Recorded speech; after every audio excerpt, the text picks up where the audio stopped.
Mauricio, ¿te llegó el PowerPoint? Sí, Sí. ya la estoy bajando. Perdona que está... No, no, es que estoy. Es que no sé cómo ponerlo yo. A veces No, sale, a veces sale, pero no lo veo. Mauricio, ya estamos en vivo, puedes iniciar cuando gustes. ok. Bueno, bienvenidas y bienvenidos a todos los que están hoy conectados. Estamos hoy un día especial. Estamos cerrando el curso de disputas territoriales por el tema de monocultivos, por conflictos socioambientales asociados a monocultivos. Y bueno, después de varias conferencias donde hemos estudiado la historia un poco ambiental, iniciamos viendo con Anthony Gebel, después ese módulo más histórico lo complementamos con otro de lo que pasa en las zonas grises, podríamos decir, zonas de frontera, con la profesora Tania Rodríguez. Y después empezamos a adentrarnos un poco en la teoría del despojo a través del aporte que nos daba Diana Ojeda desde Colombia, todo el ligue que ha hecho ella un poco de la ecología política y el feminismo, ¿verdad? Con esa mirada. Hoy, para cerrar, tenemos a Joan.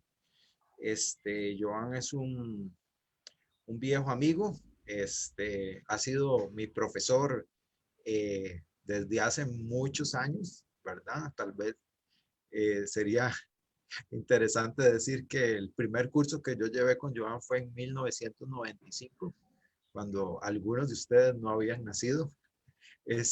Y bueno, lo llevamos un curso de economía ecológica, en el Instituto Latinoamericano de Estudios, perdón, de Ecología Social, el ILPES, que estaba en Uruguay, allá por 1995. Era un momento donde nos acercábamos a la ecología social. Éramos jóvenes, muy jóvenes, y Joan llegó desde la economía, ¿verdad? Estábamos acostumbrados a tener retroalimentaciones de muchos tipos, ¿verdad? Retroalimentábamos con poetas, con artistas, con objetores de conciencia. Aquel momento América del Sur vivía bueno, y toda la región latinoamericana vivía un momento del fin de las dictaduras, y luchar contra algunas de estas constituciones y algunas de estas leyes que todavía permanecen, que son las leyes de servicio militar obligatorio. Y bueno, en un espacio que se llamó la Ecotopía Latinoamericana, que era un espacio de jóvenes que se dio allá en la Comunidad del Sur en Uruguay, conocimos a Joan, y a partir de ahí hemos estado compartiendo muchos espacios, ¿verdad? Joan se ha convertido en un referente, no solamente teórico de la economía ecológica, sino de muchos temas con que ha construido en América Latina con redes y con comunidades, ¿verdad? Por ahí en algún momento estuvimos cerca de lo que fue en otros espacios el libro tal vez más conocido de Jan, que es el ecologismo de los pobres. Eh, y bueno, a partir de ahí, pues hemos compartido en distintas eh, espacios, ¿verdad? Hace poco fue profesor mío nuevamente en una especialidad en industrias extractivas de la Universidad Católica de Perú, donde nos encontramos y nos dio mucha ilusión los movimientos políticos que había en Perú y que hoy tienen un resultado acumulado, digamos, de muchas de estas luchas que fuimos a ver en Perú. Y bueno, la última vez que nos vimos creo que fue un foro por acá de conflictos socioambientales. Eh, Y bueno, a partir de ahí lo hemos seguido más por redes. Y bueno, recientemente Joan ganó el premio Balzac, que es un premio bastante prestigioso. Y bueno, también está a cargo del G-Atlas, que es bueno, ahí nos contará y es la base de su exposición de hoy. Y bueno, además decirle que Joan ha sido, como decía, un referente para los grupos ecologistas, pero también para grupos académicos, como es el caso del programa Kioscos Socioambientales, que dentro de sus formulaciones siempre tienen la ecología política y a la ecología social como centro, ¿verdad? Y para ustedes, los estudiantes del curso, que son la mayoría de ciencias políticas, creo que es una introducción la que va a hacer Joan a la ecología política y además a su proyecto que nos va a presentar y también los va a invitar a ser parte de este proyecto, ¿verdad? Que es un atlas de conflictos socioambientales.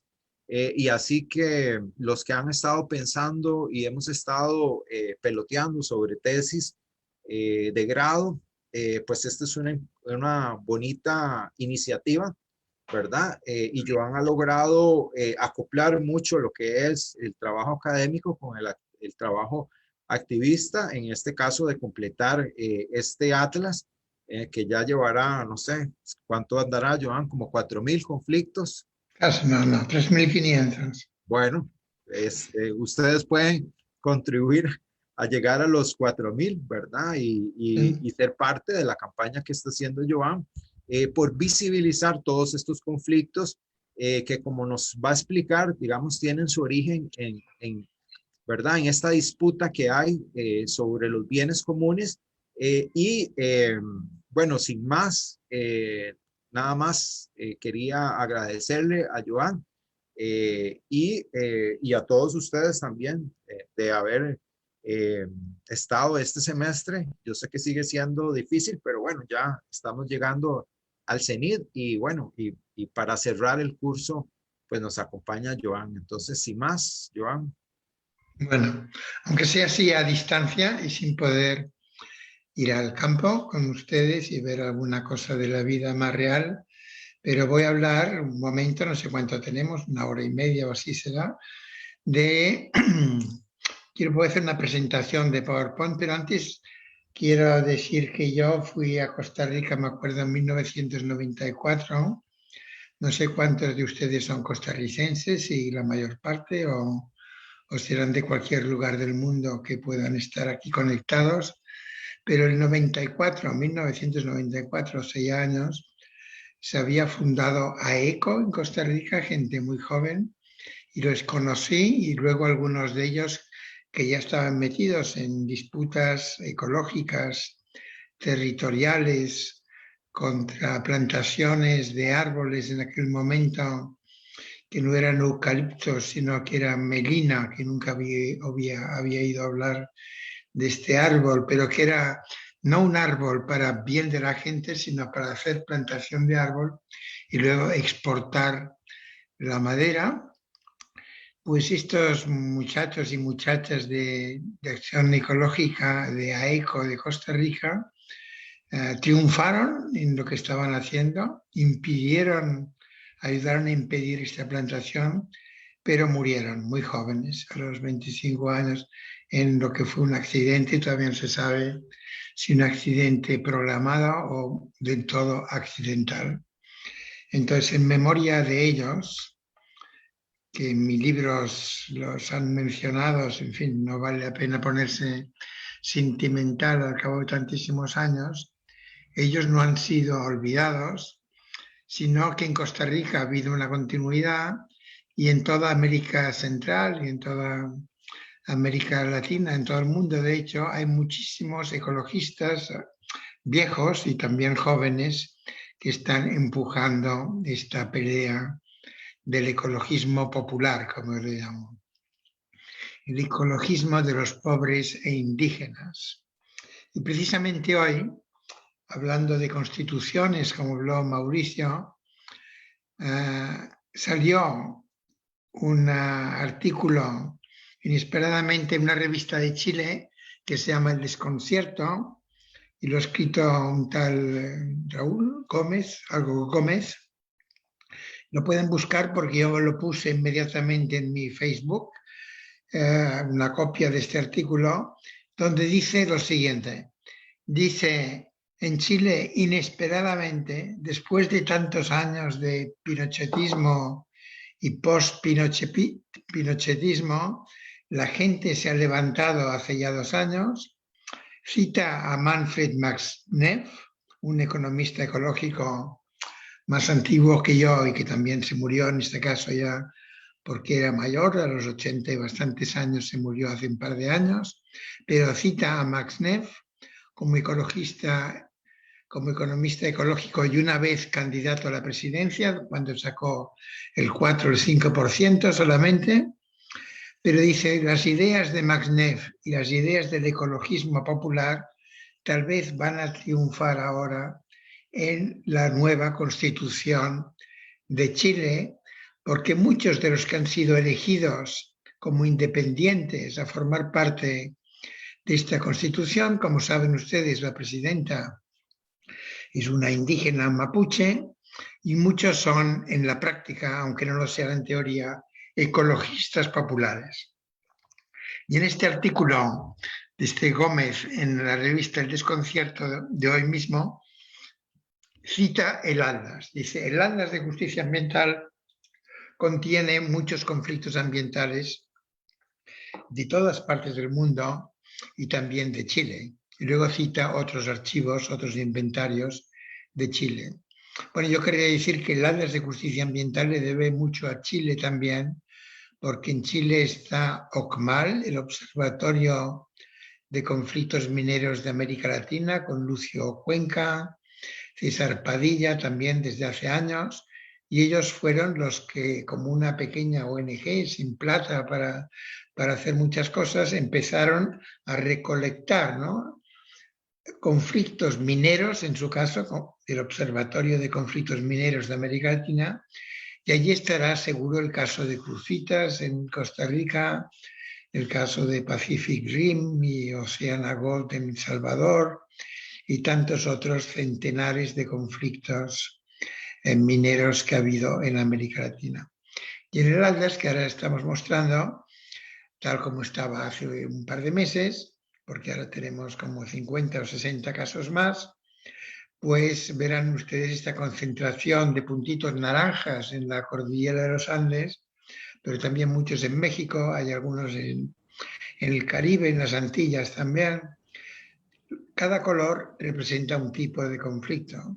Hay amarillos que no sé por qué no se ven mucho, pero que quiere decir conflictos nucleares, de energía nuclear, que en Costa Rica no hay, pero en México sí, porque está Laguna Verde. Los azules son de agua, los negros son de combustibles fósiles, y así hasta 10 categorías principales, y cada uno, cuando abren un puntito del Atlas, que está en acceso abierto, sale una ficha, y en esta ficha se explica brevemente de qué va este conflicto o esta disputa territorial, como dijo recién Mauricio, y yo creo que son territoriales y ecológicas y sociales y feministas y indígenas, todo a la vez muchas veces, ¿no?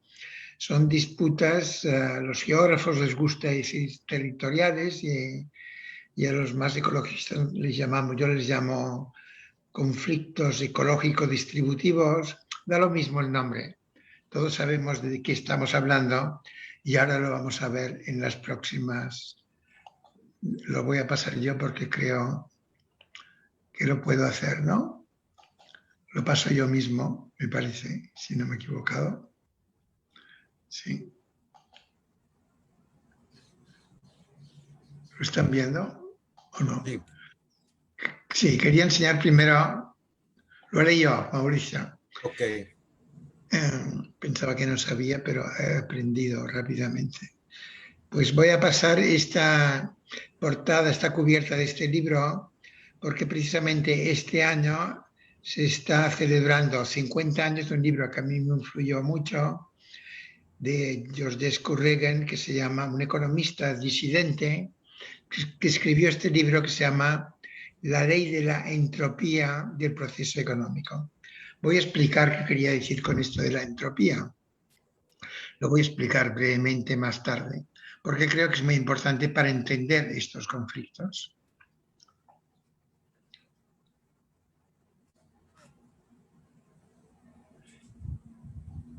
Y aquí tenemos precisamente una muestra de lo que es la entropía. Cuando quemamos carbón, petróleo o gas, la energía que tienen el petróleo, el carbón y el gas se disipa.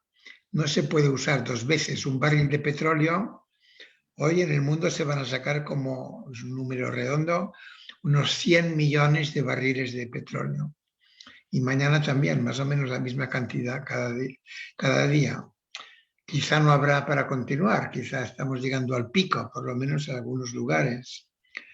Pero bueno, estos 100 millones de barriles de petróleo de hoy van a una refinería, a muchas refinerías, se convierten en gasolina, se convierten en gas licuado de petróleo, ¿no? En butano se llama, o en otros subproductos del petróleo, y todo esto al final se quema, y como se quema, pues ya no se puede usar otra vez esta energía.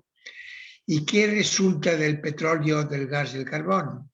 Resulta dióxido de carbono.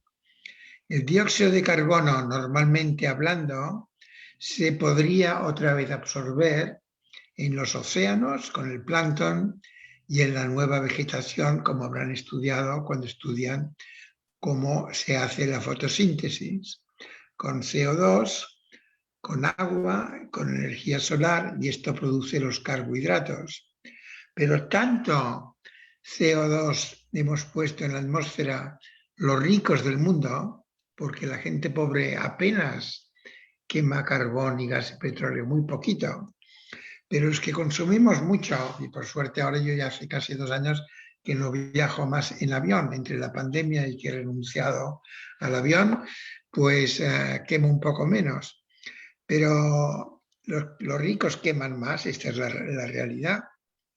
Desde la revolución industrial, desde el carbón en las máquinas de vapor de Inglaterra, de Alemania, de Estados Unidos, que como ven, en el eje vertical, la concentración en partes por millón en la atmósfera está ya llegando a 420.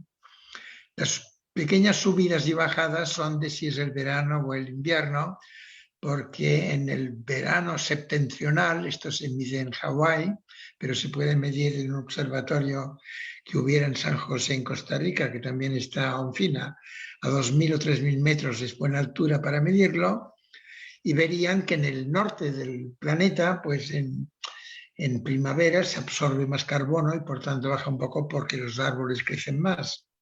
Pero no tiene importancia estas pequeñas oscilaciones.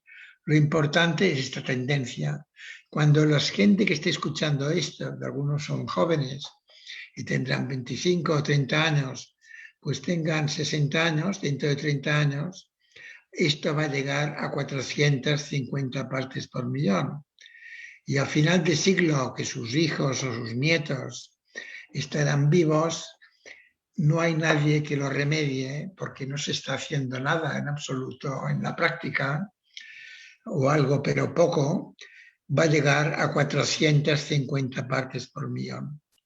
Y miran cómo ha aumentado desde que se empezó a medir esto. Y se empezó a medir porque ya había una alarma hace 60, 70 años, 100 años de hecho, de que iba a haber un aumento del efecto invernadero por este residuo, el dióxido de carbono, que es una bendición para las plantas normalmente, ¿no es verdad? Pero que tanto ponemos que se está concentrando en la atmósfera.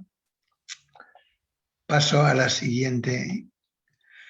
Y la siguiente es esta, que es que ha habido avisos previos. Y aquí muy brevemente, hasta en el diario El País, que no es precisamente un periódico de vanguardia ni intelectual ni política, pero ya en 1981 este meteorólogo decía, he estado en Leningrado, todavía se llamaba Leningrado, Y resulta que están hablando de que va a pasar esto, de que va a llegar a 394 partes para el año 2000. Bueno, el año 2000 ya llegó a 400 partes por millón y que deberá duplicarse, por suerte, exageraba un poco, porque duplicar no se va a duplicar, pero sí que va a aumentar pues de 400 partes, como he dicho, está aumentando a 450 para el año 50 de este siglo.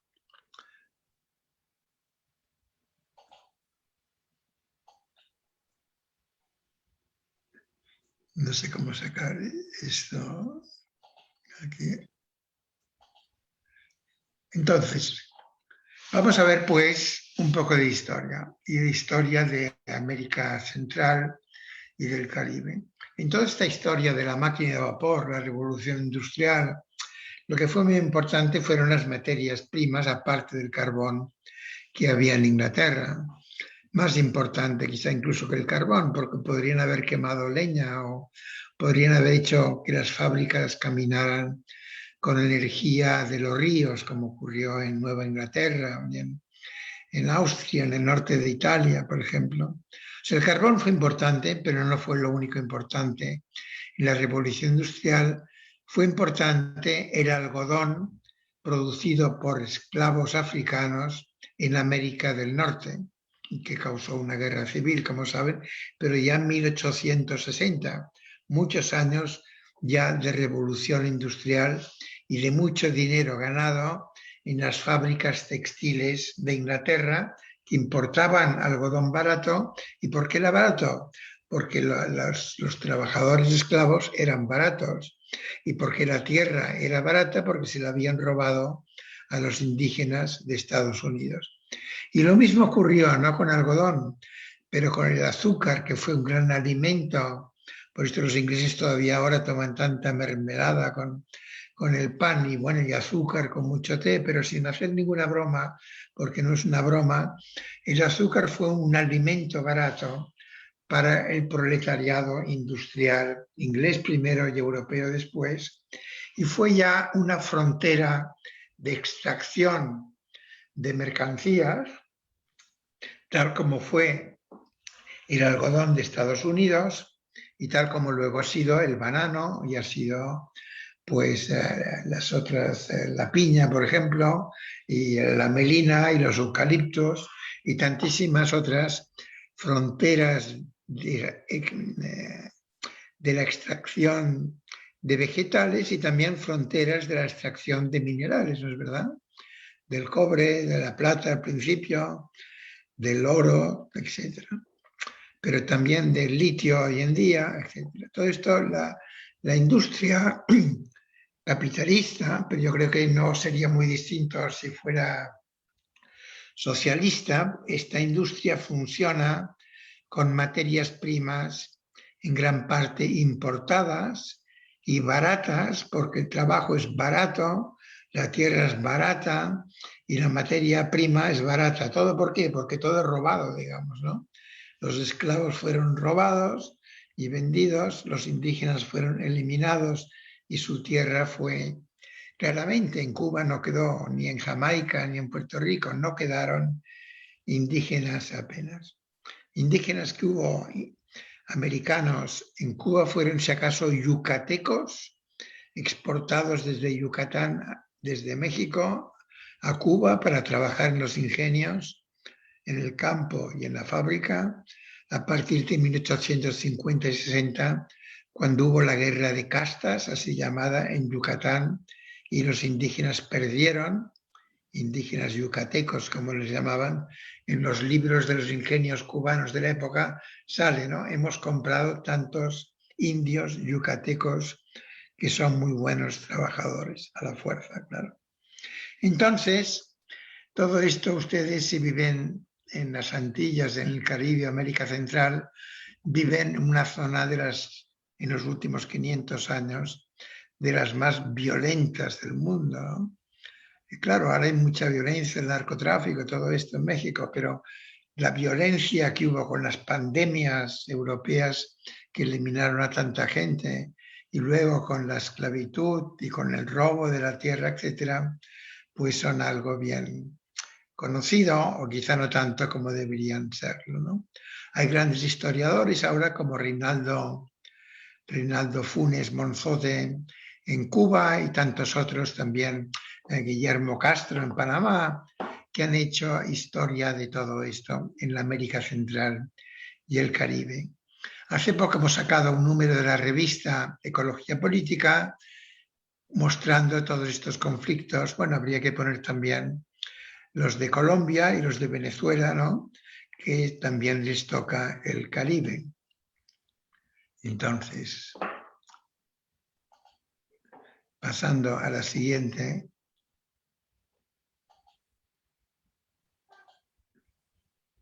Si Mauricio me la pasa, porque Esta. este es el número de la revista que acabamos de sacar hace pocos meses y que se llama así, Ecologías decoloniales en Mesoamérica y el Caribe.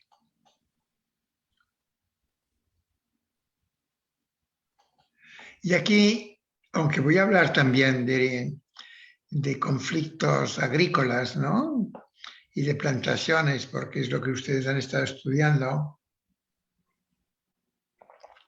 pero en un artículo que yo he publicado en este número de la revista Ecología Política y que se puede encontrar en Internet o que se va a poner en Internet próximamente, hice un poco de autobiografía y quise empezar por el Valle de Siria en Honduras, porque yo admiro mucho al doctor Juan Almendares, un médico ecologista, que claro, si dicen, tú estás estudiando disputas territoriales, diría, bueno, sí, ecológicas también, disputas que podríamos llamarles del ecologismo popular también, pero diría, yo lo que estudio es la salud pública, porque soy un médico de salud pública y por tanto lo que le preocupa es que esta compañía canadiense deforestó allí, que es un tema agrícola, ¿no? La deforestación, un tema de biomasa, ¿no? Deforestó y perjudicó la salud de los habitantes locales muy gravemente, ¿no? Y allí, ¿cómo ha continuado el tema? Bueno, ha continuado como continúa siempre, sin ningún tipo de compensación para la gente, ¿no? La gente no puede hacer nada y como yo tampoco puedo pasar esto, a ver. Y así ha sido. La lucha continúa. Entonces, aquí voy a continuar con otro caso, que es, si no me he saltado ninguno por el camino, que es en Jamaica. Yo creo que había alguno anteriormente. No, ¿No? no, Jamaica es. Jamaica.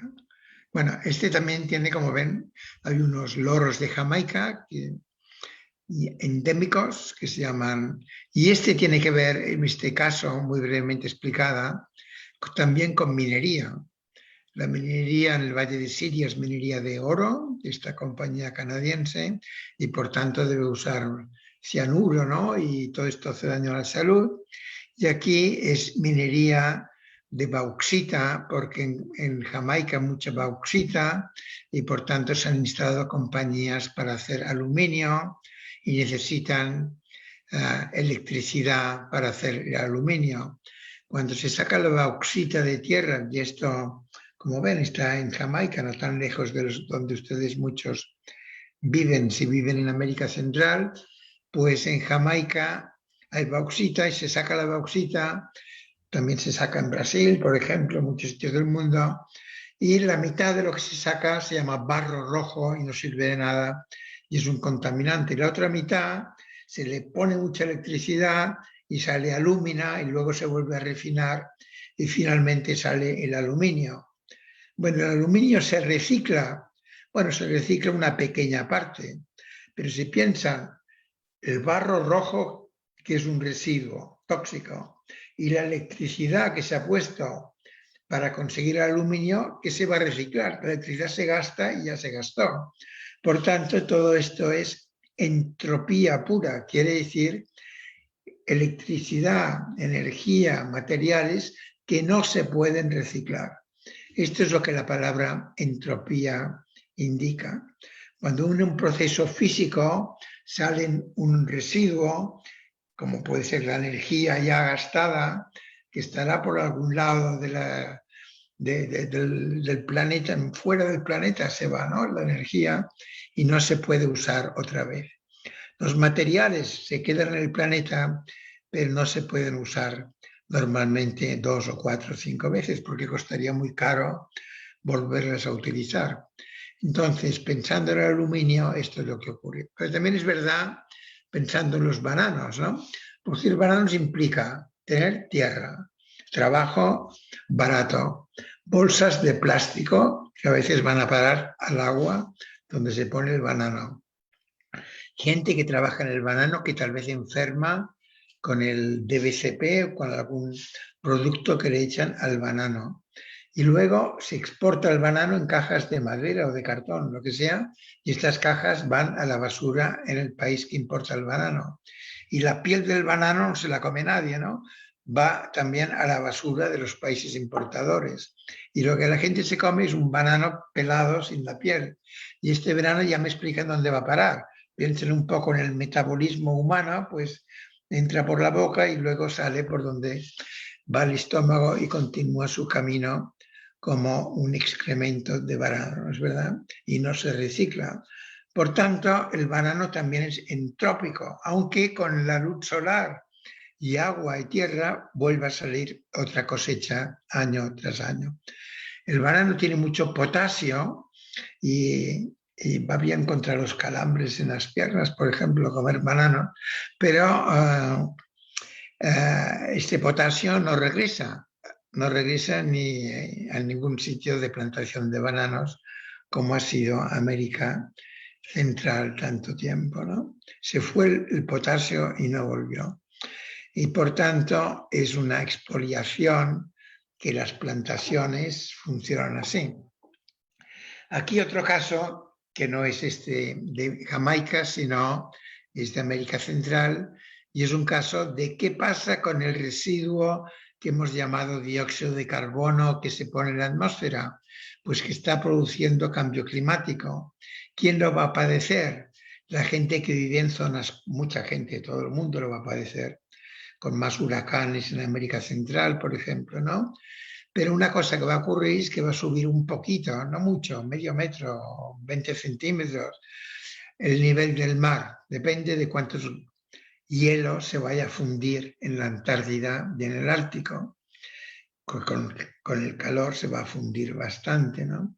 Y los CUNA dicen que ya lo están viendo esto. Los CUNA, como ustedes saben, en Panamá se refugiaron con la conquista, los que sobrevivieron, en unas islas y allí viven, un lugar muy bonito, van turistas a verlos, pero es un lugar un poco bonito, pero inhóspito, sobre todo si hay tormentas y sube el nivel del mar. Y este Ariel González, secretario del Congreso CUNA, ha escrito sobre esto y ha dicho lo siguiente: hay una deuda ecológica.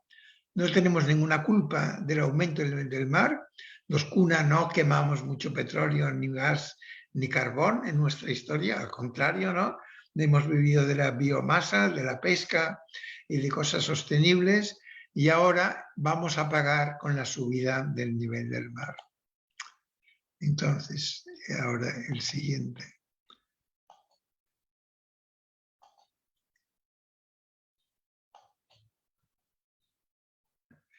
El siguiente es el conflicto minero en la frontera de Guatemala, Honduras y El Salvador. Y que es, claro, cuando uno dice minero, quiere decir que también tiene que ver con el agua, por ejemplo, en este caso, y con el aire y con la tierra, ¿no? O sea que no hay conflictos ecológicos. Yo estoy escribiendo un libro que espero que tener tiempo de acabarlo, con muchos casos del Atlas, que se va a llamar, copiándole un poco a Zapata, al Zapata de mexicano del 1910, se va a llamar Tierra, Agua, Aire y Libertad. Le he añadido el aire a la libertad, a la consigna Tierra y Libertad, que Zapata tomó de anarquistas españoles que lo habían tomado de grupos procampesinos rusos, ¿no? De los narodniky rusos que inauguraron este eslogan, tierra y libertad. Bueno, es tierra, aire, agua y libertad, o agua, tierra, aire y libertad. Y aquí, pues se trata del agua del lago Guija en El Salvador, un conflicto con Goldcorp, que es una depredadora que está bastante presente en América Central y que aquí ha estado. Otro conflicto que a veces estos conflictos acaban bien, a veces acaban con algunos muertos y acaban parados y a veces continúa la minería, ¿no es verdad? Otro conflicto que tiene que ver con el agua, con la tierra, es el intento del gobierno de Nicaragua, sobre el cual no vamos a decir nada porque más vale callar, y una de las ideas que tuvo hace pocos años fue un canal interoceánico, ¿no? Panamá, como ustedes saben, ya lo han ampliado, porque se está hablando en Europa, por ejemplo, de que la economía mundial se va a desmaterializar. Esto es mentira, la economía mundial cada vez usa más materiales y más energía, ¿no? El metabolismo aumenta y el que no se lo crea que vaya a Panamá a ver la ampliación que han hecho del canal hace 2 o 3 años, una ampliación para que pasen barcos todavía más grandes, ¿verdad? Estos se llaman Panamá X, Panamá, ¿no? Unos barcos ya que los enormes no pueden ni pasar por el canal de Panamá, y hubo uno que se atoró no hace mucho en el canal de Suez, pero muchos pasan por allí, es un continuo pasar de barcos por el canal de Panamá y por esto lo ampliaron hace poco. Como ya pensó los gobernantes de Nicaragua con alguna ayuda de algún empresario chino que haría falta otro canal, se habló de este canal interoceánico, que por ahora no se ha hecho, pero que implicó desplazar, quitar la tierra a algunas millares de personas en Nicaragua. Y el próximo ejemplo que pondré, bueno, hago aquí un pequeño intermedio y pregunto, ¿qué quiere decir éxitos de la justicia ambiental? Y podríamos pensar en conflictos agrarios, como han estudiado, conflictos mineros y otros tipos de conflictos como alguno de Cemex, Cementos de México, en Puerto Rico, República Dominicana, y Vieques en Costa Rica, en Puerto Rico, que ahora veremos.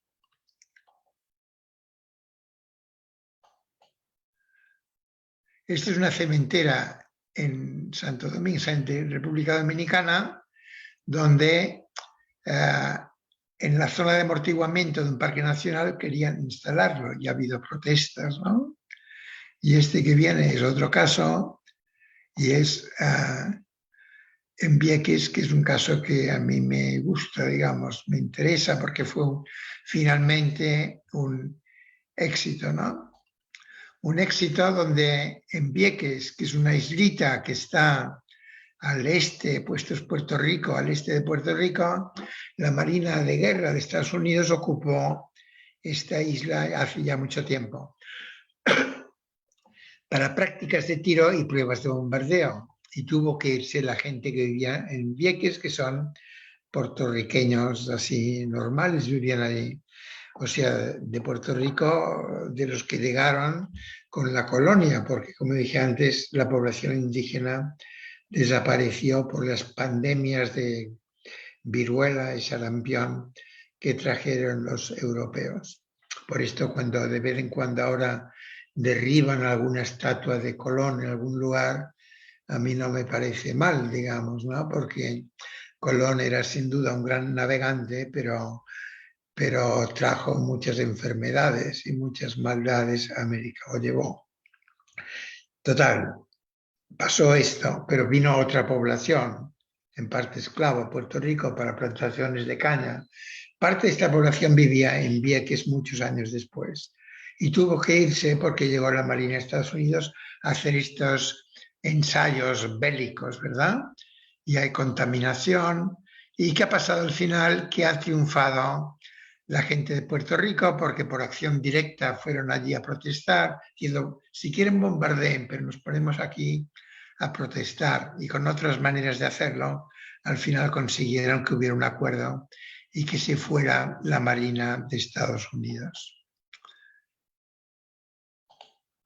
Y el próximo, volvemos a otro caso en América Central, que es un caso de una represa que se llama Barro Blanco. Y aquí es donde, no por primera vez en lo que he estado explicando hasta ahora, pero sí de una manera muy clara, sale población indígena. Por esto dije antes que yo estos conflictos territoriales o ecologistas o ambientales, habría que llamarles también conflictos, bueno, no sé, etnoecológicos, ¿no?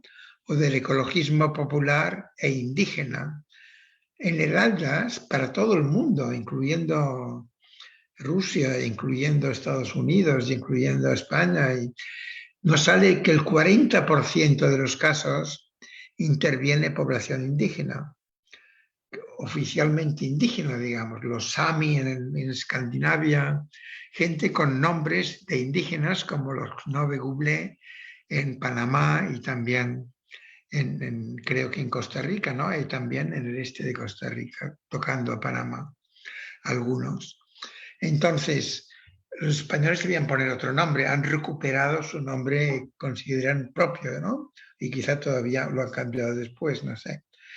Pero intervienen en este caso y dicen que allí hay unas arqueología, unas piedras en el cauce del río que quieren represar, unas piedras con unas inscripciones, unos jeroglíficos prehispánicos que quizá tienen 3.000 años, 4.000 años, y que incluso ellos algunos piensan que saben interpretar y que tienen un valor sagrado, religioso, ¿no? ¿Y quién les va a impedir que piensen así, no es verdad? Entonces, cuando algo tiene un valor sagrado, religioso, o algo es una semilla única de maíz que ha existido en América Central desde hace miles de años, ¿no? En territorios mayas, y que va a desaparecer, ¿qué valor tienen estas elementos culturales de las poblaciones locales, ¿no es verdad? En la novela Hombres de Maíz, esto sale, ¿no? Si leen Hombres de Maíz otra vez, sale que las plantaciones comerciales de maíz están llegando en algún lugar más o menos mitológico, ¿no? De la América Central, a donde viven campesinos mayas y bueno, y se mueren, y luego resucitan, etcétera, y hacen todo esto que Miguel Ángel Asturias, ¿verdad?, pensó que había que explicar en Hombres de Maíz, ¿no? Es muy realista, bueno, realismo mágico, pero tiene mucho de realismo porque no es mágico que el maíz exista, es una cosa muy real, ¿no es verdad?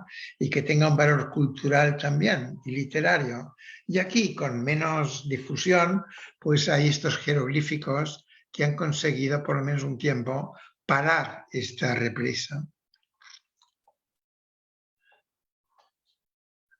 Y aquí, volviendo un poco hacia más al oeste de América Central, vemos un lugar que yo conozco porque he estado algunas veces en Guatemala, en este lugar, con este nombre bien mestizo, ¿no? El Store, porque es un store en inglés y la gente allí llama el Store. Y aquí hay el lago Izabal, muy hermoso, ¿no? Llegando como a Belice, en el sudeste de Guatemala. Y aquí, como pone en este mapa que está medio en inglés, pone que hay minería y minería de níquel, como en otros sitios del mundo. Hay en Cuba también minería de níquel, en otros sitios. Y minería de níquel que, por supuesto, contamina y donde ha habido protestas. Y esta empresa, otra vez canadiense, ha tenido que ir a ha sido llevada a una corte, a un juicio en Canadá, bueno, siempre con no mucho éxito, pero mejor esto que nada, digamos, ¿no?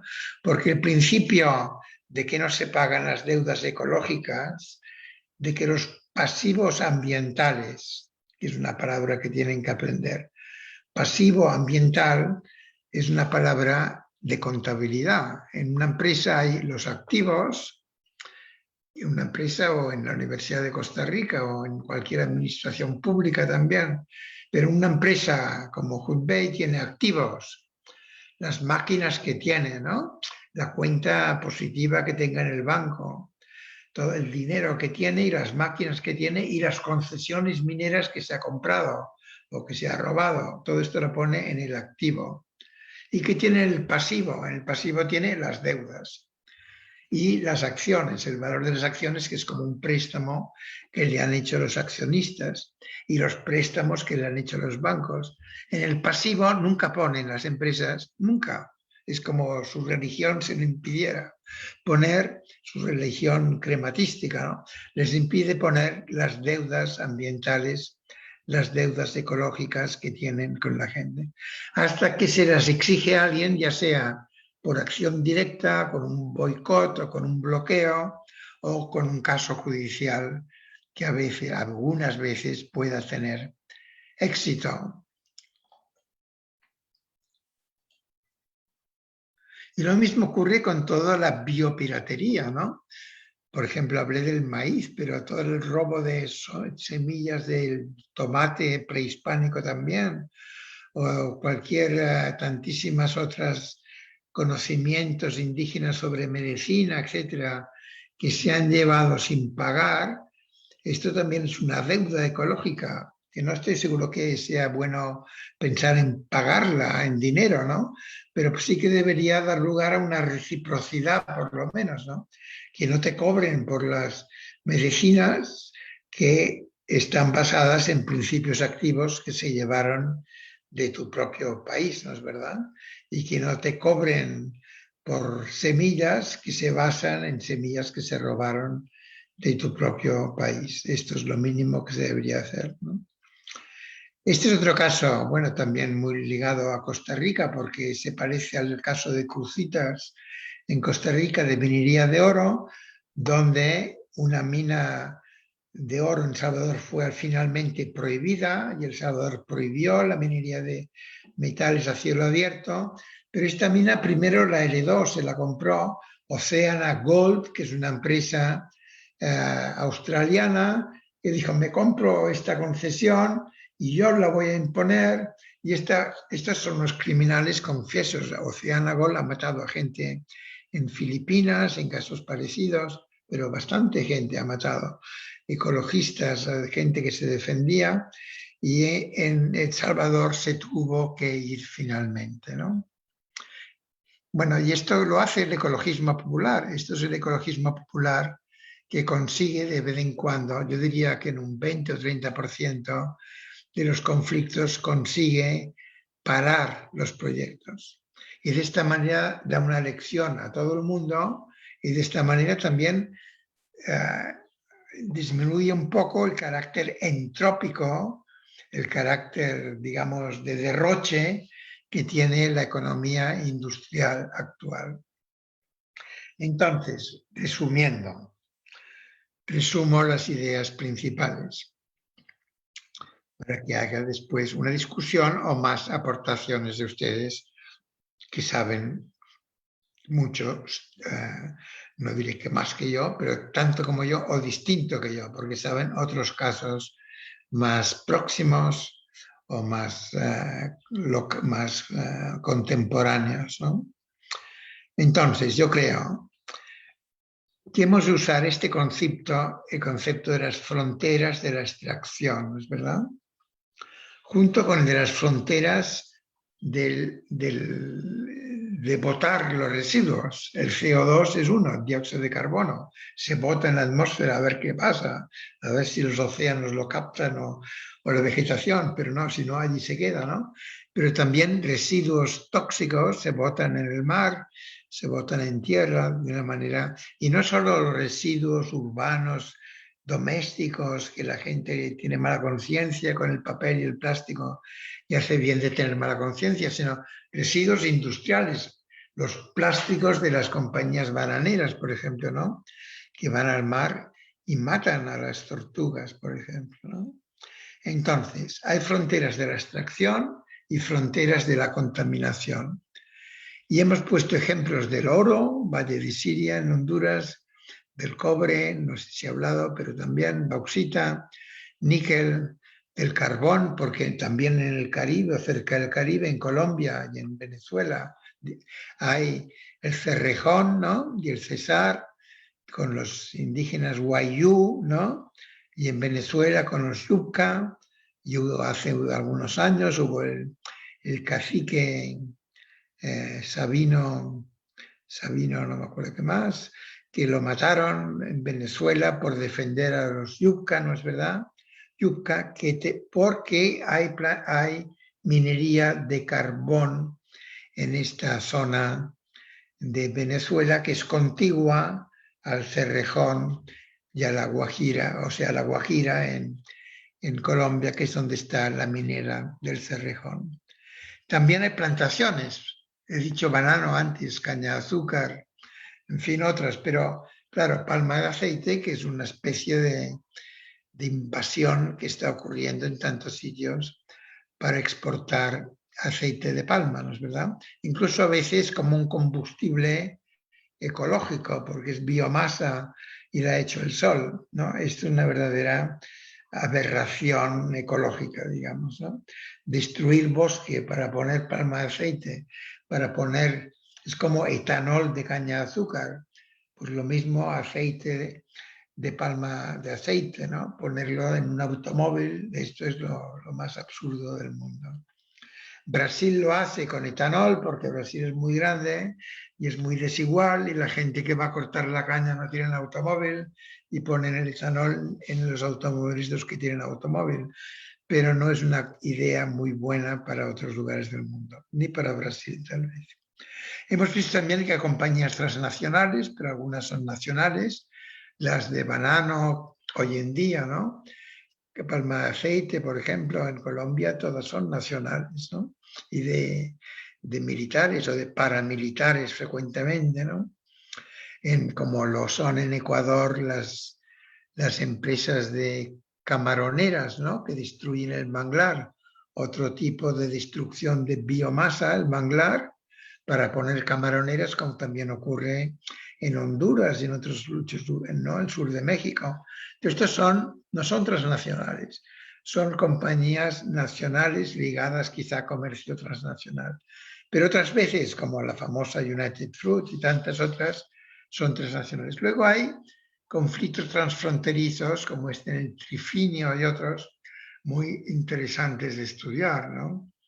Luego hay, obviamente, colonialidad, que empezó todo así hace 500 años y un poco más, colonialidad, y hay racismo antiindígena y racismo anti-afroamericano, ¿no?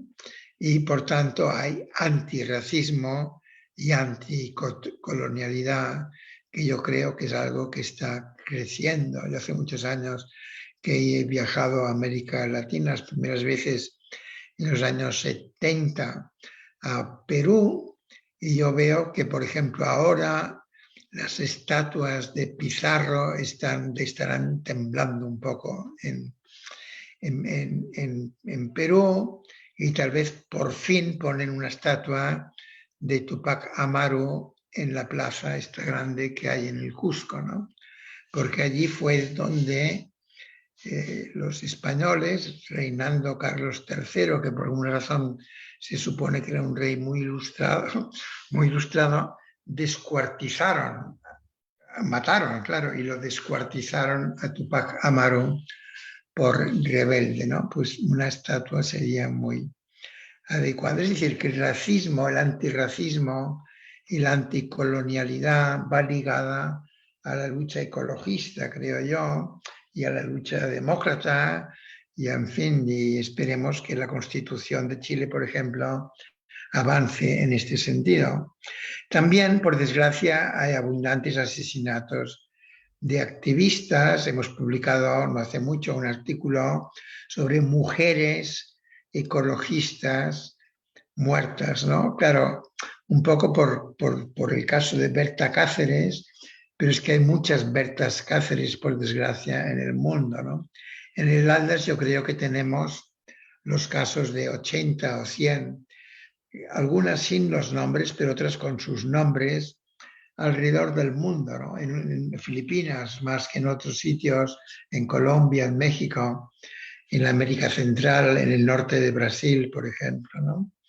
Pero un poco también alguna en España, por ejemplo, una militante antinuclear en los años 70, Gladys del Estal, alguna en Estados Unidos, mujer en Sudáfrica hace poco tiempo, Fikile Nakstangase, en minería de carbono hace 3 o 4 meses, por sicarios, ¿no? Matando a una mujer porque era una líder de un movimiento de justicia ambiental anti-extracción de carbón. Y claro, también hay muchos hombres muertos, activistas ecologistas, ¿no? Y esto, en Costa Rica hay menos, pero también hay algunos, pero en Honduras, en Guatemala hay muchos. Y también hay vinculaciones internacionales, que yo creo que es interesante ver que hay como redes internacionales, pero que solo pueden existir si hay movimientos locales, ¿no? Si no se convierte en una cosa puramente activismo de Internet, digamos. Pero como hay movimientos locales, puede haber estas redes y hay, por ejemplo, no sé si es muy activo ahora, pero había un movimiento 5M, que era Movimiento Antiminero de América Central. En fin, las siglas correspondían a estas letras, ¿no? Y por esto uno puede preguntarse si existe, y va para ustedes la pregunta, un movimiento del ambientalismo popular centroamericano y caribeño, o si incluso esto se tendría que añadir también México, por lo menos todo el México del sur de México, que se parece tantísimo pues a Guatemala o al norte de, en fin, ¿no? Todo el territorio maya pues llega, y yo creo que se parece mucho, ¿no? Se parece mucho y tiene muchas diferencias también, pero se parece en cuanto a la geografía y se parece, por ejemplo, el río Usumacinta es la frontera entre México y Guatemala, ¿no es verdad? Y por tanto hay conflictos transfronterizos, porque hay intentos de represas en los afluentes de los dos lados, e incluso algún loco que quiere hacer una represa en el río Usumacinta, que es de una belleza increíble, el cañón del Usumacinta, pero claro que daría muchos kilovatios, ¿no es verdad?, a alguna empresa privada. Entonces todo esto, los límites políticos de los estados no tienen nada que ver, o sí que tienen que ver con las luchas que se hacen en el marco de estos estados, ¿no es verdad? Pero hay muchas cosas que trascienden a los estados, no solo culturalmente, sino también, yo creo, socialmente y en una antipolítica en movimientos sociales. Cuanto más se trascienda de los estados, yo creo que mejor, ¿no? Más fuerza pueden tener estos movimientos. Porque para un estado un poco civilizado, como diríamos que es Costa Rica, cuando rascas un poco ves que tan civilizado tampoco es, digamos, ¿no?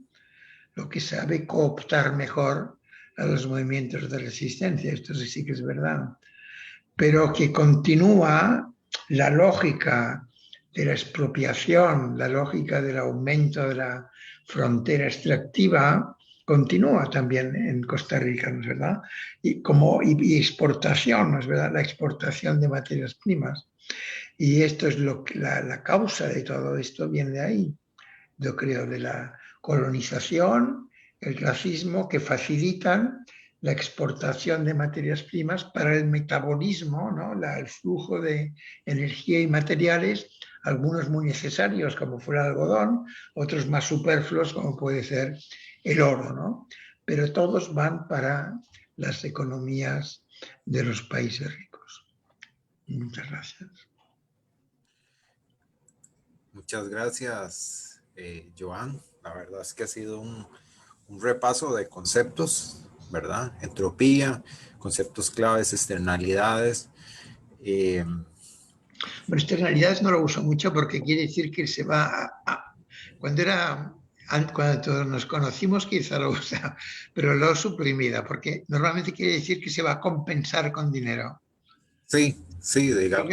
Cuando uno dice me están matando a mi familia o están destruyendo mi cultura, esto no tiene precio, ¿no es verdad? Sí, Claro, cuando pierden la batalla, al final la gente dice, por lo menos que me paguen algo. Cuando si me han matado a la familia, me han destruido la casa y se han llevado mi vida, pues por lo menos que me paguen algo. Pero hay muchos lenguajes de valoración que excluyen la valoración monetaria, ¿no? sí, a eso iba en el sentido de que también los conflictos, Joan, y la corriente, digamos, de ecología política también los ve como en términos de lenguajes de valoración, ¿verdad? Sí, y Donde de lo que ahora llaman en América tiene mucha valoración plural. Hay plurales, sí, una valoración, hay una pluralidad de valores, ¿no? Mm. exacto. Y bueno, además, también nos hace un panorama importante por verlo regional, porque una región tan pequeña como Centroamérica y el Caribe, geopolíticamente la piensan en términos de extractivos, una o dos compañías, y prácticamente asumen la explotación transnacional como ha sido casos de energía, ¿verdad? Casos de minería que nos ha traído. O, por ejemplo, un caso que tenemos aquí, no sé si notaron, en Jamaica hay Alcoa, que fue una compañía y una lucha que se Sí, dio acá en los 70s, que exacto. fue Sí. echar al Alcoa de acá para que terminara por allá haciendo lo que hizo, ¿verdad? Imagínense ese escenario en este momento, las zonas que están llenas de piña en el sur de Costa Rica, ¿verdad? Buenos Aires, Pérez Celedón, todo eso sería una gran mina de Alcoa. Tendríamos un puerto gigantesco en la región en vez de parque y esa cola de ballena que hay en el Parque Nacional Marino Ballena, tendríamos ahí un megapuerto que estaría sacando toda la bauxita para ir a hacer, seguramente en el mejor de los casos, botellas de cerveza, empasques de cerveza, seguramente terminaría siendo y botados después de consumir las cervezas, ¿verdad?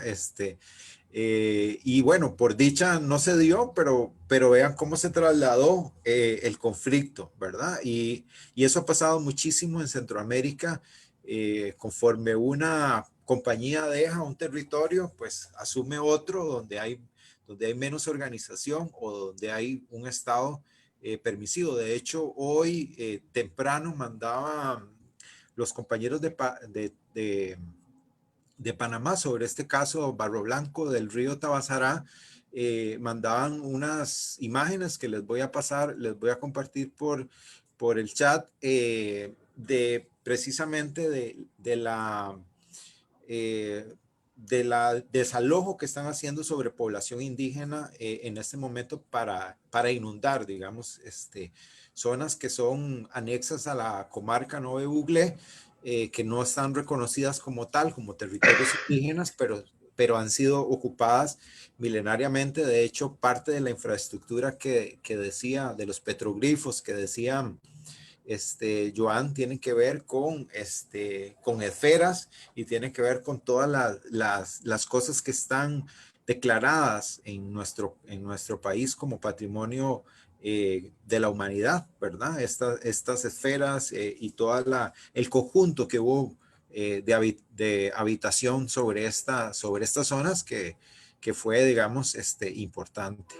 Creo que podríamos abrir el debate sin antes agradecerles. No les dije al inicio que estábamos transmitiendo desde el perfil de la Facultad de Ciencias Sociales. Agradecerle a la decana Isabela Bendaño y también a Marilyn Agüero que nos está ayudando con los temas de la transmisión. Y no sé si por ahí Sweetie, Andrés o si quiere alguno directamente intervenir.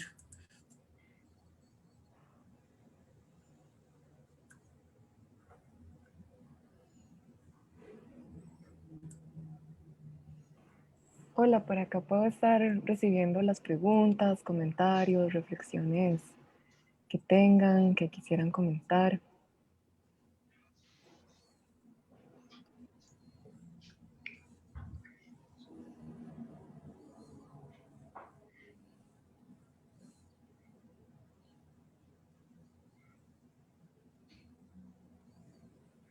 Javier o Freddy. Sí, bueno, buenos días. Bueno, Sí, la intervención mía quería ser un poquito sobre este último tema que hizo Mauricio. Mauricio, en Latinoamérica, la parte jurídica de los sistemas, generalmente abren muchos portillos para que estas transnacionales que vienen a explotar los recursos naturales de los... Un momentico. Los recursos naturales de los países, se da por, generalmente, siento yo que hay una red de corrupción muy fuerte a nivel empresarial y político, donde, por ejemplo, nosotros vemos, por decirlo algo, el caso que tenemos nosotros, cochinilla, de que de alguna manera, la corrupción tiene que ver un poco también con los problemas climáticos, los problemas de recursos naturales, por cuanto empresarios, políticos y transnacionales se ponen de acuerdo para que existan leyes permisivas que de alguna manera tratan de dar campo para que se presten todas estas, como señala el señor Joan, explotaciones en varios países donde, como usted dijo ahora,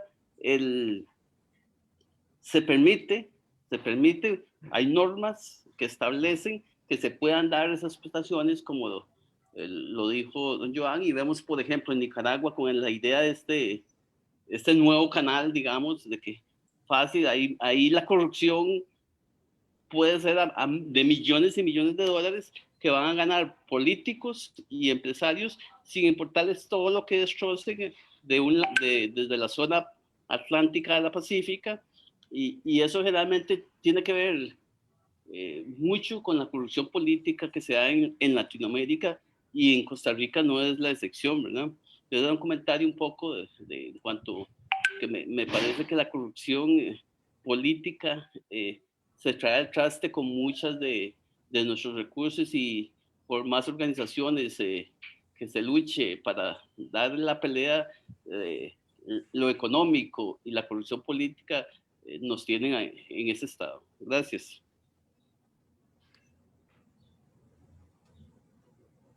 Javier.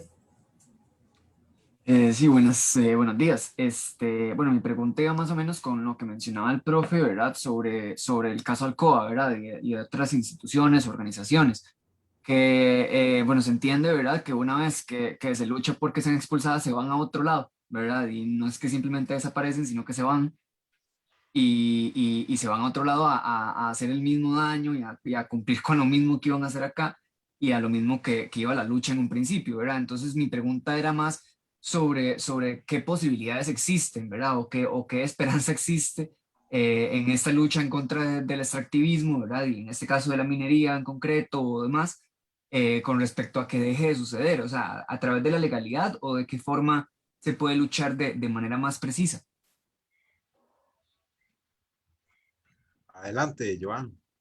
bueno, yo creo, en cuanto a lo primero, la corrupción, yo creo que sí, que la corrupción es uno de los métodos que hay para facilitar, digamos, esta extracción y esta asimetría que hay, ¿no? En el mundo entre la gente que tiene poder y tiene dinero y corrompe a los que tienen así menos algo de poder, pero no tienen dinero.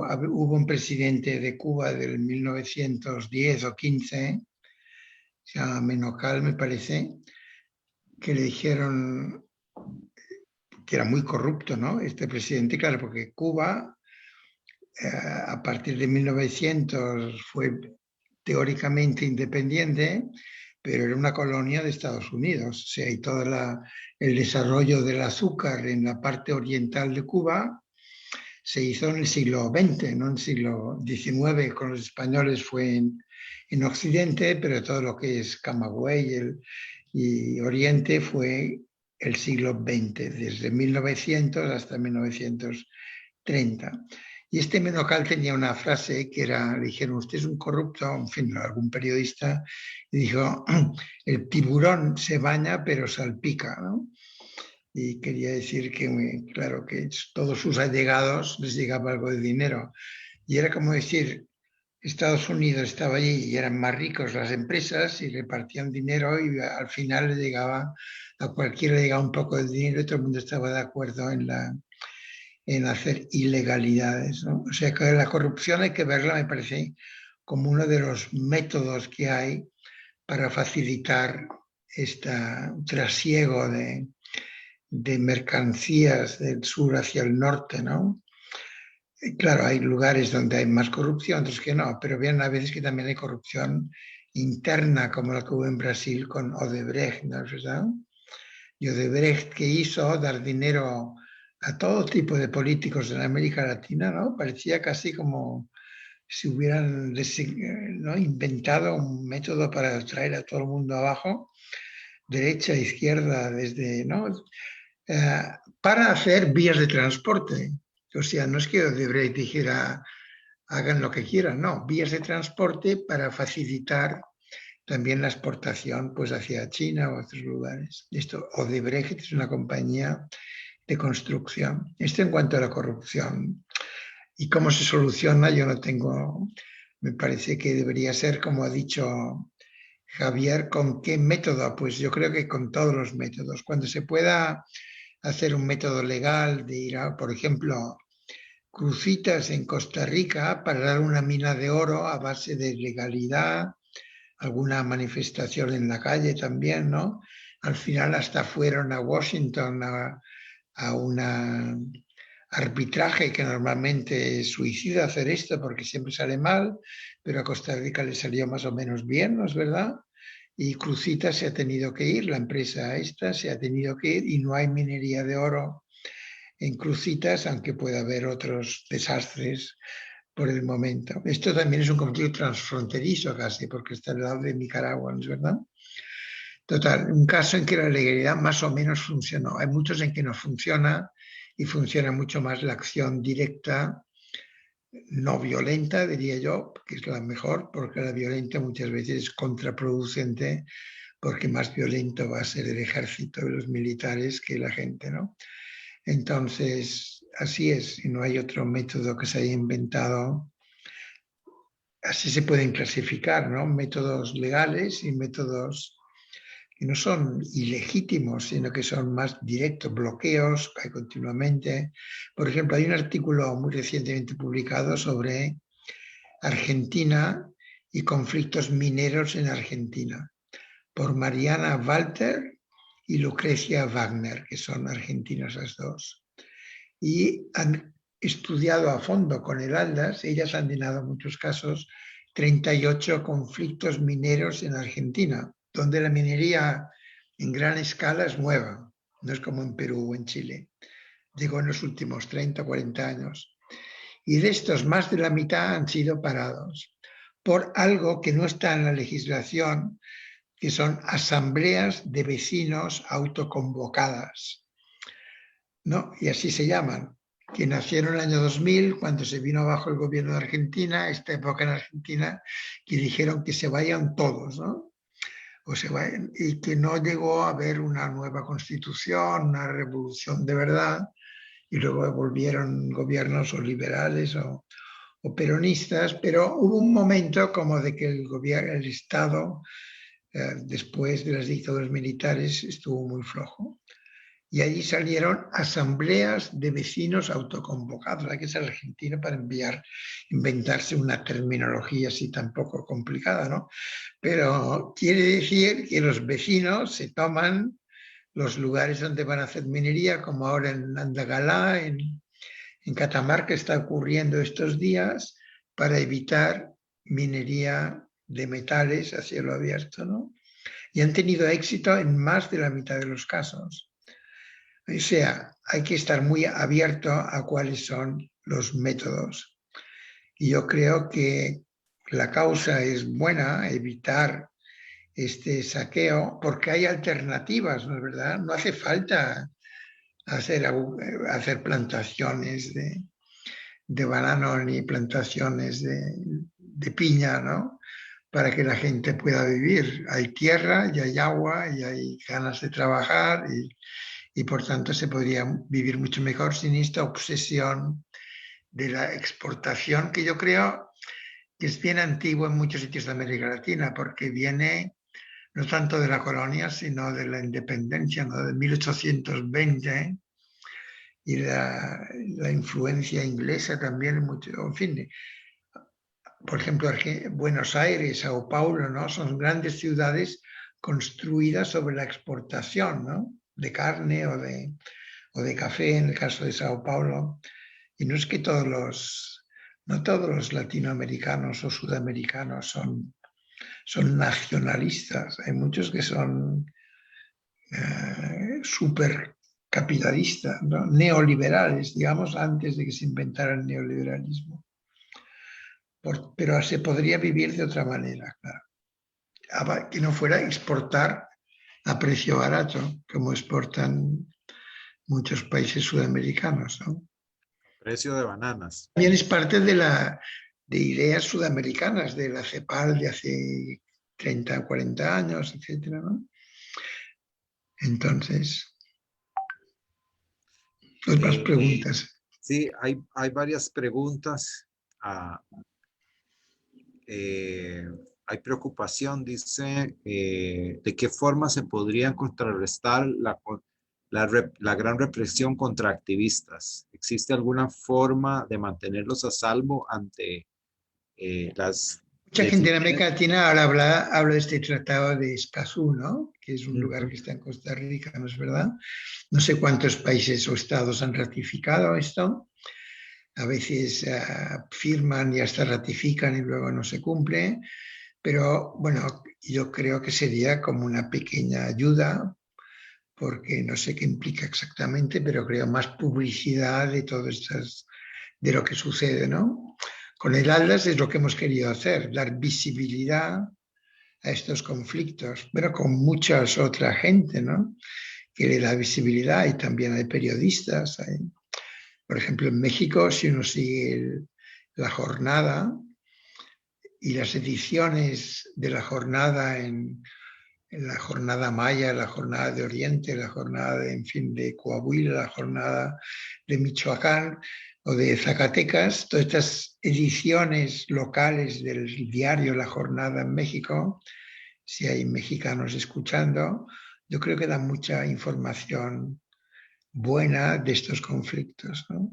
Más que, por ejemplo, en Perú no hay nada parecido. Hay la República que informa un poco y luego, claro, hay las redes de los propios activistas, ¿no? Pero sí, información existe, pero quizá este tratado de Escazú lo pondrá a un nivel más oficial, no sé. Otra cosa no se me ocurre porque es increíble o sea, yo creo que Naciones Unidas debería intervenir más, porque hay una verdadera carnicería de activistas en muchos países en América Central, en México, en Colombia y todo el norte de Brasil, ¿no? Y en Perú. Sí, precisamente nosotros acá en Costa Rica estuvimos pensando fortalecer algún tipo de fuero, ¿verdad? Como es el de los defensores de derechos humanos, porque precisamente acá en la región se entrecruza mucho el defensor de los derechos humanos y el activista comunitario como activista también ambiental, porque termina siendo casi la misma persona. Entonces, de alguna forma hemos pensado que figuras así también, a más allá de la visibilización que decía Joan, tal vez hace falta, no sé, tal vez el G-Atlas pudiera y el movimiento de justicia ambiental pudiera visibilizar podrían ser premios, ¿verdad? A ciertos activistas locales que generalmente también son Yo creo que, por segundos. ejemplo, en Costa Rica han sido indígenas, ¿no? Que han matado a indígenas en Sí, recuperación de tierras, ¿no? sí, en el último 2 años han matado dos líderes indígenas y en este momento hay más de 14 entre lideresas y líderes indígenas y activistas amenazados de muerte, ¿verdad? Entonces sí no es un tema ajeno tampoco a nosotros. Hay algunas otras preguntas, vamos a recogerlas todas y para ir dándole cierre a la clase de hoy. Dice por acá, el problema es que lo legal no siempre es lo correcto, dice Gabriela Monge, dependiendo de los intereses políticos, el ordenamiento jurídico puede ser manipulado según lo quiera el capital. Roberto Mora pregunta, ¿usted cree que puede cambiar en el futuro cercano? A ver, dice, en tiempos modernos muchos estados se han vuelto cómplices del extractivismo y un movimiento que va contra el bienestar ambiental. ¿Ustedes creen que puede cambiar en el futuro cercano o que va a seguir dando producto de un pensamiento que privilegia el capital por encima de los derechos ambientales? Hay varios comentarios y bueno, acerca de Alcoa. Por ejemplo, también Aleli pregunta, en Costa Rica se discute la ratificación del protocolo de Nagoya. El discurso es la distribución equitativa de los beneficios adquiridos por la comercialización del conocimiento y los recursos genéticos de los pueblos indígenas y campesinos. Yo pregunto si esto viene a legalizar un extractivismo o saqueo. A fin de cuentas, no trae beneficios significativos para estos pueblos, incluso no les trae ningún beneficio. Bueno, o sea, resumiendo un poco las preguntas, porque muchas son, claro, escépticas, como este protocolo de Nagoya, que realmente vaya a haber un reparto equitativo, ¿no? Una vez haya habido. Yo creo que lo que está, para acabar con una nota un poco optimista, como he empezado diciendo que había salido este artículo en Chile hoy, que la constitución nueva, donde los partidos políticos tienen poco papel porque han salido muchos constitucionalistas independientes, ¿no? Y indígenas también.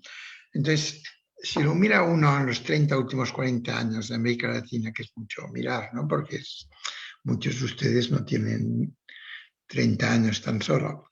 Pero en cuanto al ecologismo, yo creo que se ha pasado de una época en que la izquierda latinoamericana pensaba que, para resumir, que el ecologismo era una cosa de gringos, digamos, que se preocupaban de ballenas o, bueno, de tiburones, que sí que hay que preocuparse, ¿no? Porque matar tiburones, como ocurre en la costa, a veces en Costa Rica, no es ninguna buena idea. O sea, yo creo que este ecologismo de la vida silvestre está bien, pero no es todo el ecologismo que hay.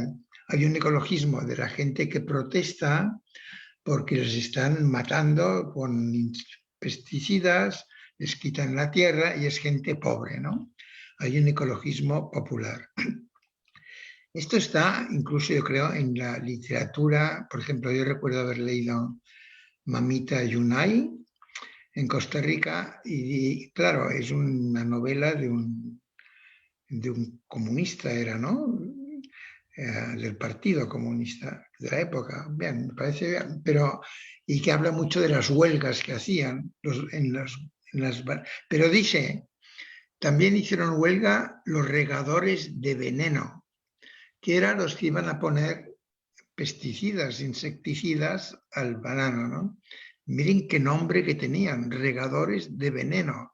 No dice benefactores de la humanidad que eliminan las plagas.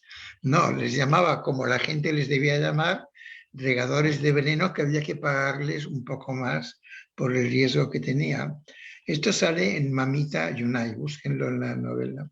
O sea, que esta conciencia de que hay daños a la naturaleza y que la gente vive de la naturaleza y que si contaminan el agua o la tierra y el aire, los más afectados son la gente más pobre y desvalida y muchas veces indígenas que ya les han abusado de ellos bastante durante muchos siglos. Esto es algo que ha ido creciendo en América Latina. Yo pensé que iba a crecer todavía más con gobiernos como el de Correa en Ecuador y la propuesta que hubo del Yasuní ITT de dejar el petróleo en tierra en la Amazonía por todo el daño que el petróleo había hecho ya en la parte norte de la Amazonía en Ecuador, que iba a crecer en Perú con un grupo político que se llamaba Tierra y Libertad, que no duró mucho, que iba a crecer en otros sitios. Y la verdad es que no ha triunfado todavía, que podía crecer en Brasil con Marina Silva, pero dimitió, con Víctor Toledo en México, que llegó hasta ser ministro durante un año, y que es muy amigo mío, pero que tuvo que dimitir porque no le hacían caso. Entonces, el ecologismo yo creo que más bien está subiendo que bajando en América Latina. Y no es el ecologismo gringo, por decirle así, de la conservación, que me parece bien, ya digo, porque hay, por ejemplo, Janet Navas en Honduras, que la mataron, ¿no? Y era una conservacionista que defendía Punta Sal, se llama, y al mismo tiempo a los guarifunas que viven allí, ¿no es verdad? Contra la ganadería, contra la palma de aceite, supongo. Entonces, me parece bien el conservacionismo muchas veces, pero mejor todavía me parece, por decirlo así, este ecologismo popular contra empresas internacionales o nacionales de plantaciones de biomasa o de minería, etc. Yo creo que esto está subiendo. Políticamente todavía no tiene expresión. Políticamente a nivel de partidos políticos, yo creo. Y quizá mejor, según cómo, ¿no? Porque es muy fácil luego que los partidos políticos sean cooptados por los poderes de hecho que hay en todos los estados, ¿no? Pero yo creo que, por ejemplo, en América Latina la palabra extractivismo se ha inventado, el hecho se ha inventado en América Latina, pero la palabra también. O sea, la palabra extractivismo como una palabra de defensa, con Eduardo Gudinas, Maristela Svampa, ¿no? Se ha introducido en América Latina. Quizá muchos ahora la usan y no saben que hace 10 años no se usaba, o 20 años. Y quiere decir precisamente esto, el énfasis en pocos productos que van a la exportación, como en mineral de hierro en Brasil, 400 millones de toneladas al año, 400 millones, o sea, 2 toneladas por cada brasileño de mineral de hierro a costa de estas minas, estos diques de relaves, ¿no? Estas presas de jales que se han hundido, matando a un montón de gente y contaminando ríos durante 300 o 300 kilómetros, ¿no? de la empresa Vale. Entonces, como esto es tan obvio, el daño que todo esto hace, yo creo que el movimiento social y eventualmente político contra el extractivismo va a crecer. Y creo que la próxima esperanza está en Chile. Porque otros, que lo podrían haber hecho incluso a Mújica en Uruguay, que claro, que a mí me cae bien como a todo el mundo, pero Mújica fue de poco que no hace allí una mina de hierro enorme con una empresa de la India que era claramente un pirata de la India que quería allí ganar dinero con esto y que por suerte no llegó a hacerlo, pero le parecía bien al principio, ¿no? Entonces hay como una corriente latinoamericana que está subiendo, ecologista, anti-extractivista, del ecologismo popular e indígena. Por ejemplo, en Ecuador, por poco, el Yacu Pérez pasa a la final, ¿no es verdad?, de las elecciones.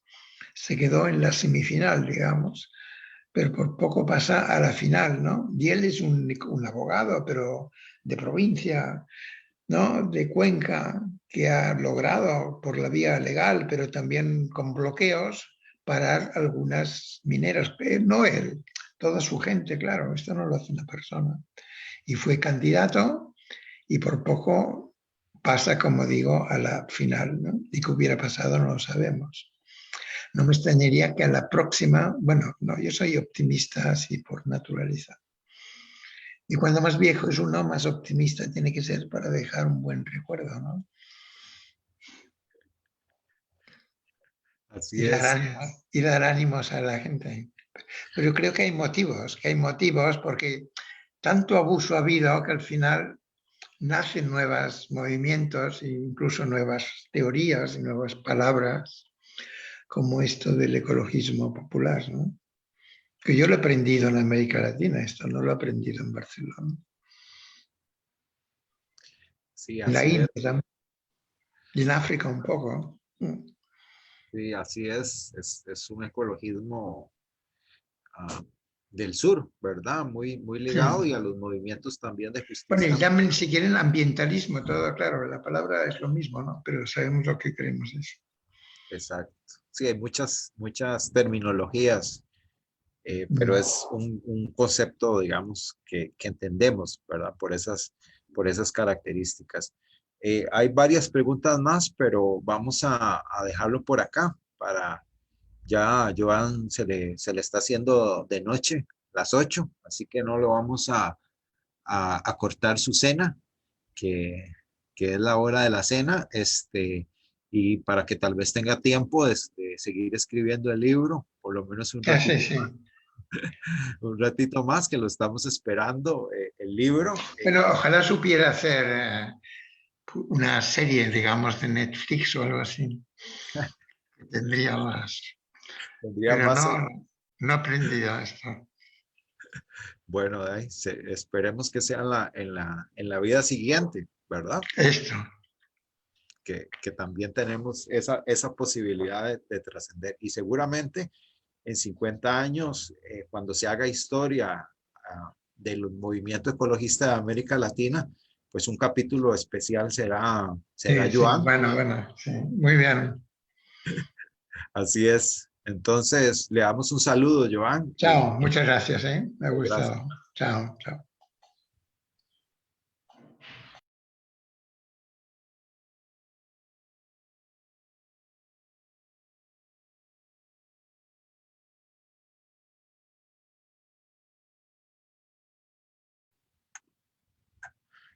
Que porfa, nos cierre la transmisión.